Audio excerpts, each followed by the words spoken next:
distinguished Democratic whip, Mr. Hoyer. Gentleman from Maryland is recognized for 3 minutes. I thank the gentleman for yielding.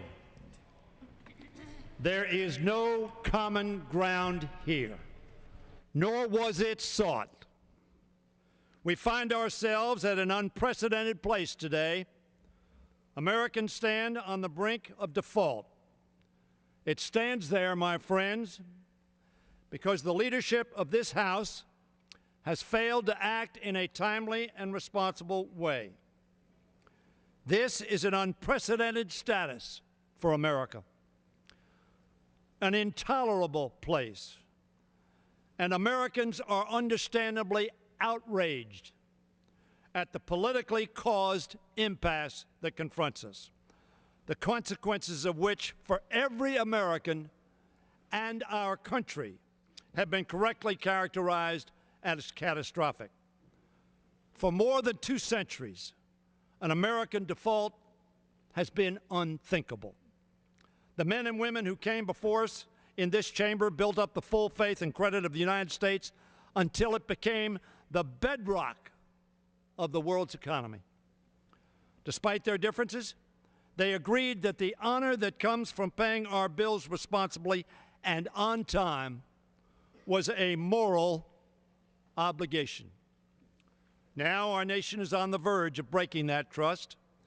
If America fails to pay its bills and default comes, the wound to the global economy, to jobs across this country, to our standing among nations, that wound will be entirely self-inflicted.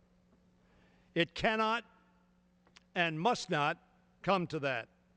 Americans have overwhelmingly called on us to come to a balanced, bipartisan solution, one that pays our bills, reduces our deficit, and draws common contributions from all Americans, not only the vulnerable and the unconnected, but also those who've enjoyed the nation's prosperity. That is the consequence, that is the consensus of the vast majority of the people who send us here.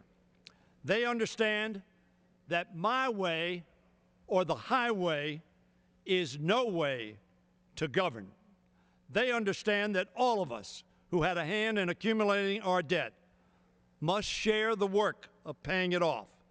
They understand that the prosperity and prestige of our country are at stake right now. And they are relying on the ability of this body to put partisanship aside. There will, in fact, be bipartisan opposition to this bill.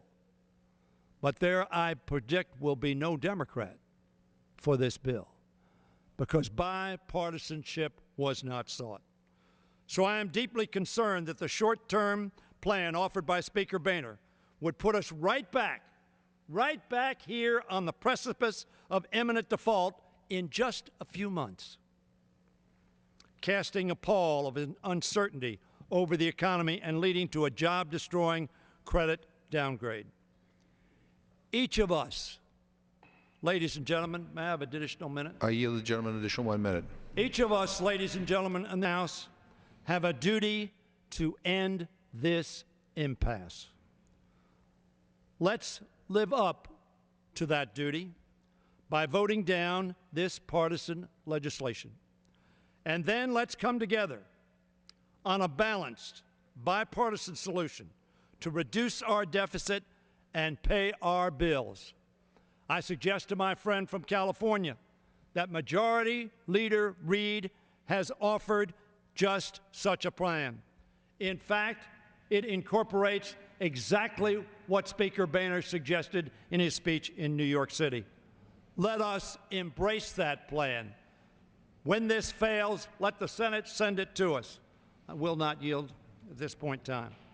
This is a moment of great crisis for our country and for our citizens. A crisis that demands our putting aside partisanship and politics for the good of our people.